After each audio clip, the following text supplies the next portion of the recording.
आगे बढ़ेंगे और बात पाकिस्तान की करेंगे। दरअसल पाकिस्तानी हुक्मरान अपनी हरकतों से बाज नहीं आ रहे हैं। भारत ने जब से पाकिस्तान से अपने आप को बिल्कुल अलग थलग किया है, तब से पाकिस्तान अकेला पड़ गया है और यही वजह है कि अब वो लगातार भारत की तरफ दोस्ती का हाथ बढ़ा रहा है। एक रिपोर्ट आपको दिखाते हैं।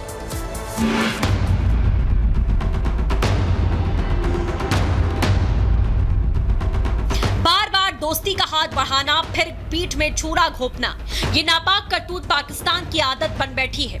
लेकिन मोदी ने सत्ता में आने के बाद पाक को मौके दिए तो उसने धोखे दिए, मगर फिर भारत ने ऐसे सबक सिखाए कि अब दुनिया में मुंह दिखाने लायक नहीं बचा पाकिस्तान। इसने पहले कौन से अच्छे काम कर दिए जो ये काम करेगा। मुल्क का हाल देख रही हैं जो हो रहा है मुल्क में। पाकिस्तानी होना हमारे लिए बहुत शर्म की बात है। पाकिस्तानी हुक्मरान अपनी करतूतों से बाज तो आते नहीं, मगर जब से उसे भारत ने अलग थलग कर दिया तो आतंकिस्तान की हेकड़ी निकल गई है। इसीलिए वो भारत से दोस्ती करना चाहता है। शाहबाज तो अपने मुल्क की बर्बादी से निपटने के लिए मोदी के आगे झोली फैला चुके हैं। बार बार की लताड़ के बाद क्या फिर शाहबाज ने मोदी के आगे हाथ बढ़ाया। समझ के लिए पीएम मोदी को न्योता दिया। 15-16 अक्टूबर को इस्लामाबाद बुलाया। मोदी की प्लेन के लिए एयर स्पेस खोला। पोलैंड से आते वक्त पाक से गुजरने का दावा किया। पाकिस्तानी मीडिया ने वहां की सिविल एविएशन अथॉरिटी के अधिकारी के हवाले से जानकारी दी। प्रधानमंत्री मोदी 46 मिनट तक पाकिस्तान के एयर स्पेस में थे। उनका विमान लाहौर इस्लामाबाद से होते हुए अमृतसर पहुंचा। तो क्या इसे पाकिस्तान की ओर से मोदी को मनाने की कोशिश के तौर पर माना जाए? क्योंकि भारत के बिना पाक की हालत क्या हो रही है, ये वहां के लोग शाहबाज को खरी खोटी सुनाकर बखूबी बताते हैं। अब मोदी का यहाँ से गुजरना भी इन हालात में एक अच्छा शगुन गिना जाता है। फख्र करना भी मैं समझता हूँ एक तरह से ठीक है कि चलो उन्होंने पाकिस्तान में आना पसंद किया। पाकिस्तान का फायदा इसमें, इंडिया का कोई इतना खास फायदा नहीं है। इससे पाकिस्तान का फायदा अगर ताल्लुकात अच्छे होंगे तो। हमारे पास शायद ऐसे कोई एबिलिटीज़ नहीं है कि हमारे फॉरेन रिलेशन अच्छे हो सके। इंडिया हर कंट्री का विजिट कर रहा है, हर कंट्री के साथ उसके रिलेशन अच्छे होते जा रहे हैं। आवाम का गुस्सा झेल रहे आतंकिस्तान को अक्ल आने लगी है। शाहबाज की अकड़ को मोदी ने खत्म कर दिया है। तभी तो शंघाई कोऑपरेशन ऑर्गेनाइजेशन की council of heads of government की बैठक के लिए मोदी को न्योता दिया है। जबकि मोदी 2015 में सरप्राइज विजिट पर पाकिस्तान गए थे। दिसंबर 2015 में भारत की तत्कालीन विदेश मंत्री सुषमा स्वराज भी पाकिस्तान दौरे पर गई थी। उनके इस दौरे के बाद से भारत के किसी भी प्रधानमंत्री या मंत्री ने पाकिस्तान की यात्रा नहीं की है। इंटरनेशनली अगर हम देखें तो कोई भी लीडर पाकिस्तान आना नहीं चाह रहा। अभी पोलैंड गए हैं मोदी जी, उनको बड़ा वार्म वेलकम मिला है, लेकिन पाकिस्तान की तरफ कोई कंट्री का किसी किस्म का लीडर नहीं देखा। आएंगे जो आता है आप कपड़े उतार लेते हैं उसके, आप उससे मांगना शुरू हो जाते हैं, पैसे मांगते हैं, क्यों आएंगे वो? 2019 में जम्मू कश्मीर से आर्टिकल 370 हटने के बाद भारत और पाकिस्तान के बीच तनाव बढ़ा। तब से दोनों देशों के बीच में कोई हाई लेवल बैठक नहीं हुई। हालांकि इससे पहले भी जब भी भारत ने अटल से लेकर मोदी सरकार तक पाकिस्तान को मौका दिया, उसने पीठ में छुरा घोंपने का काम किया। मुंबई अटाक, उरी से लेकर पुलवामा वही जख्म है जिनका हिसाब तो पाकिस्तान को देना होगा। Bureau report, Republic Bharat. और आपको बता दें, अमेरिका और भारत के बीच रक्षा क्षेत्र में बड़ी डील हुई है। रक्षा मंत्री राजनाथ सिंह ने अमेरिकी डिफेंस मिनिस्टर लॉयड ऑस्टिन से मीटिंग की और कई समझौतों पर हस्ताक्षर हुए। क्या कुछ हुआ है, आइए आपको दिखाते हैं।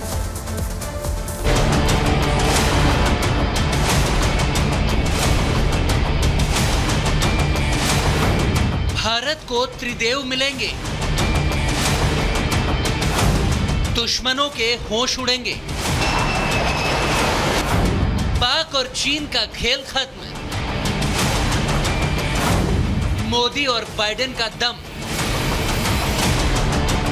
समंदर में वर्चस्व बढ़ाने के लिए जब दुनिया में तनातनी है, तब भारत आसमान से लेकर जमीन तक ऐसे हथियारों का जखीरा बढ़ा रहा है जो दुश्मन के दांत खट्टे करने के लिए काफी है।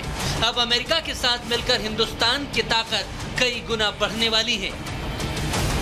अमेरिका और भारत के बीच रक्षा क्षेत्र में बड़ी डील हुई है। रक्षा मंत्री राजनाथ सिंह ने अमेरिकी डिफेंस मिनिस्टर लॉयड ऑस्टिन से मीटिंग करके कई समझौते किए, तो वहीं कई हथियारों की डिलीवरी को लेकर भी बातचीत को आगे बढ़ाया है। इसमें भारत के लिए 3 अहम शस्त्र शामिल हैं।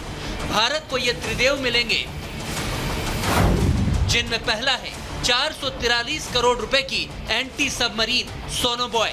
दूसरा तेजस फाइटर जेट के लिए 99G इंजन का ऑर्डर भी प्लेस किया गया है। और वहीं तीसरा 31 MQ-9 हंटर किलर ड्रोन की डील में भी तेजी आई है। 2024 के आखिर तक इस डील के पूरे होने की भी उम्मीद है और पहली डिलीवरी 2026 तक हो सकती है, जिसके बाद 15 ड्रोन नौसेना और 8 आर्मी और वायुसेना को मिलने वाले हैं। इन खतरनाक ड्रोन को चीन सीमा पर तैनात किया जाएगा। इसके साथ ही तेजस के लिए GE इंजन की सप्लाई पर भी फोकस किया है। इंजन आने में देरी की वजह से ही पहला लड़ाकू जेट मार्च 2024 में भारतीय वायुसेना को दिया जाना था, लेकिन अभी तक ऐसा नहीं हो पाया है। ये तो हुई जमीन और आसमान की बात, लेकिन जो डील राजनाथ सिंह ने क्रैक की है उसमें अमेरिकी सरकार ने भारत को सबमरीन खोजने वाली सोनोबॉय बेचने की अनुमति दी है। इंडियन नेवी में शामिल किए गए मल्टी मिशन MH-60R सी हॉक हेलीकॉप्टर के लिए करीब 443 करोड़ रुपए के सोनोबॉय और इससे जुड़े उपकरणों की खरीद की जाएगी। अगर आसान भाषा में आपको समझाएं तो इसे ऐसे समझिए कि पनडुब्बी की सबसे बड़ी ताकत होती है छिपकर हमला करना।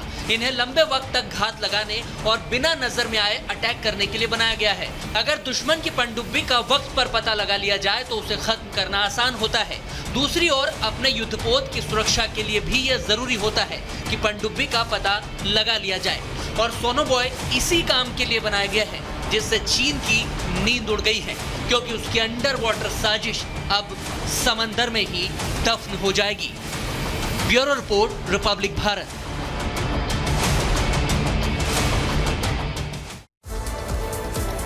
तो चलिए अब भारत के डिटेक्टिव सोनोबॉय की अगर बात करें तो दरअसल सोनोबॉय एक पोर्टेबल सोनार सिस्टम है और इस सिस्टम से ही इसको और ज्यादा मजबूती मिलती है, और यही वजह है कि इससे पनडुब्बियों का बहुत आसानी के साथ आप पता लगा सकते हैं, यानी कि कौन सी पनडुब्बी समुद्र में कहां है। विमान, हेलीकॉप्टर, युद्धपोत से इसे पानी के अंदर प्रवेश करवाया जाता है, जो दुश्मनों की सबमरीन का बहुत आसानी से पता लगा सकता है और उसके बाद उस पर एक्शन।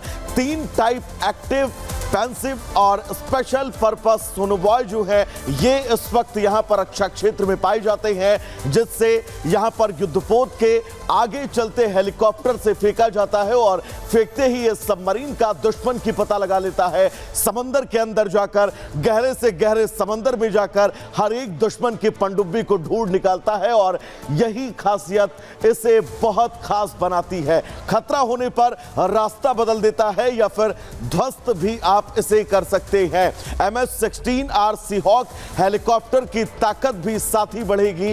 ये बड़ी अपडेट हम आपको दे दें, हिंद महासागर में चीन और पाकिस्तान से निपटने में अब भारत पूरी तरह से कारगर होने वाला है, यानी कि इस रक्षा समझौते से भारत को रक्षा क्षेत्र में कितनी ज्यादा मजबूती मिलेगी वो आप बहुत आसानी से समझ गए होंगे। अब आगे बढ़ेंगे और बात 2 मिनट में भारत की करेंगे।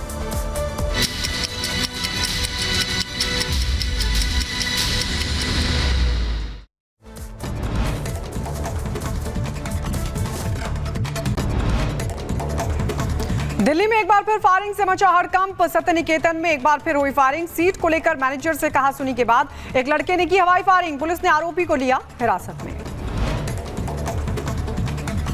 लखीमपुर खीरी में एक मेडिकल स्टोर में ब्लास्ट, इन्वर्टर की बैटरी में ब्लास्ट से काउंटर समेत बाहर गिरा दुकानदार, गंभीर हालत में अस्पताल में भर्ती।